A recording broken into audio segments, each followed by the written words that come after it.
Hello, today we're gonna take a look at the fourth match in the World Chess Championship between Liren and Jan Nepomniachtchi. So here they go for the English opening. c4, knight f6, knight c3, all classic stuff. We've seen this plenty of times.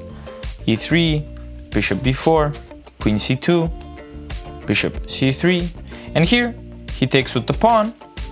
I would usually take with the queen, but it's okay.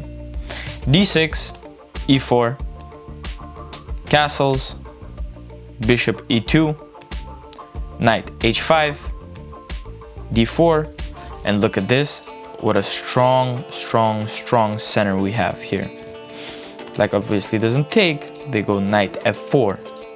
We take, he takes with the pawn, white castles, queen f6, we develop the rook, rook e8, we go bishop d3, bishop g4, knight d2. Knight a5 on the center of the board, we push c5, takes, we push our pawn. Once again, look at this amazing pawn structure, and this knight is at the edge of the board, which limits its abilities to hop. So queen h6, d5, we push our pawns. Look at these two very strong pawns.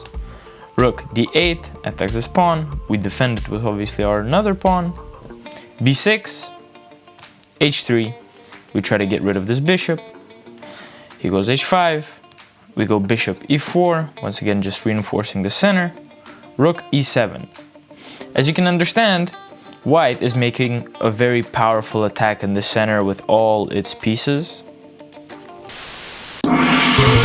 Hey man, video games are cool and all, but you know what would be more fun and better for you?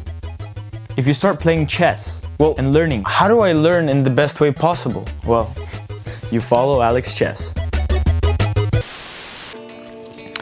And so we go queen c3, rook e8, doubling down.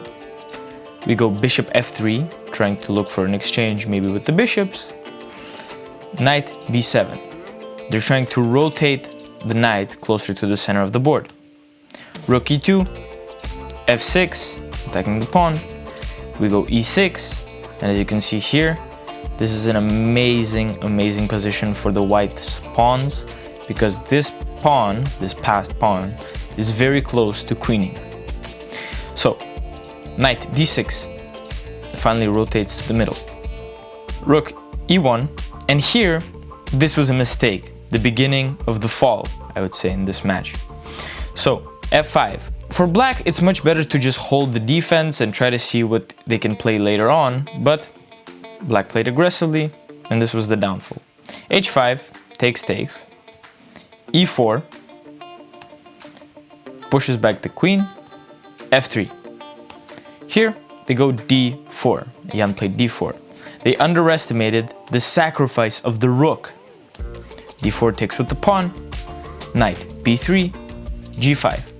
Also, not the best move, maybe d3 would be a bit better, but we go on. d4, queen g6, g4 pushing that pawn, takes en passant, takes with his pawn, h5.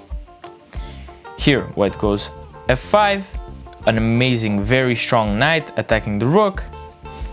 Black moves the rook, but even if they didn't, white wouldn't trade such a strong knight for quite a weak rook. And here white plays queen e4, king h8, e7 pushes the pawn. It's very close to promoting.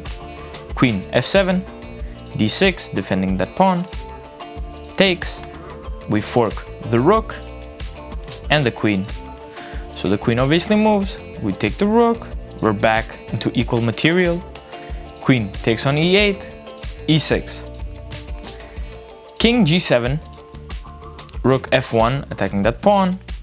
He has to go rook h6 to defend, rook d1, f5, we have a check, king f7, and in total this position for white is much better, so black, after some moves, resigned.